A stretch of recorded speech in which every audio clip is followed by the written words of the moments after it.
question? Candidate Basile will get to answer this question first. With the recent sexual assaults in East Boston, what are some ideas you have to enhance public safety efforts in East Boston, and how would you fund these efforts? Okay, first of all, let me just say what happened affected all of us here. What happened at Raymond Street Park, it could have been anybody's mother, sister, granddaughter, child. We're all a community here, and it affects each and every one of us. It doesn't matter who you're with here. That's a community issue for all of us. But what I would do is that I would work with the local police departments and the city to get more funding for more police.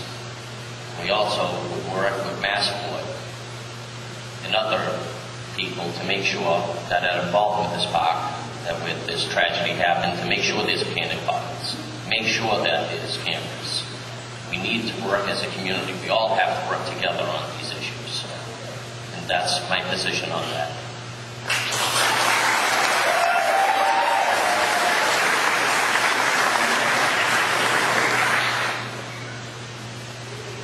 Sadly, crime is present in our community, just as it is in many other urban and suburban locations. We are not immune. The recent sexual assaults highlight the need for greater police presence, not just in the short run, but going forward after the perpetrators are caught. East Boston does not want to settle. We don't want to be complacent, and we expect the agencies in charge of public safety to respect our wishes on that. The agencies whose operations impact our lives daily, Mass Highway, Massport, and the MBTA, must find room in their yearly budgets to help secure East Boston, and I will work on Beacon Hill to help them find the money so that we can return to a safe and very stable neighborhood. The neighbors are on board with the public safety agencies, and we will just continue to ask those agencies to include us in the loop of the decisions, the discussions, put in the cameras, put in the panic buttons, but just remember that we live here, we work here, we are raising our families here, and we want safety, and as a public elected official, I will do everything in my power to make public safety one of my most important priorities on Beacon Hill. Thank you.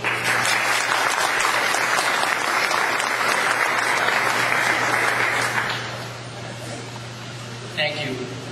When I first heard about the original assaults, I was appalled. I was actually, as your neighborhood liaison, I worked closely with the neighborhood response team and Captain Cunningham and Captain Claiborne at the time.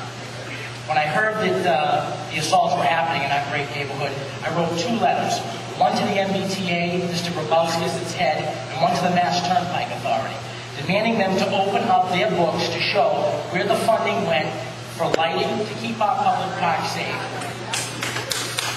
for emergency phones and a police presence.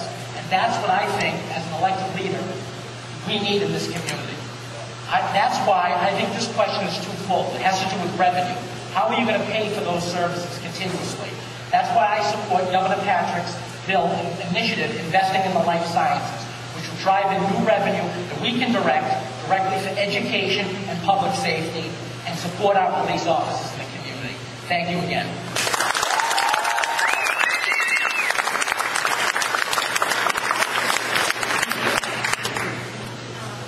I've said from the very beginning that I support community policing. We need beat cops.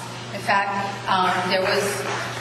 we should be invested in beat cops. In fact, in the assault, there was a police officer there present to be able to deter one of the other assaults before it happened, and that's an important thing. Community beat cops presence to build trust, get to know your residents, and make sure that they get to know the small businesses that are in the area. Firsthand, I've seen this. I've worked at Councilor Felix Arroyo's office where I organized him meeting all the captains in the city of Boston to talk and encourage about youth and police dialogues.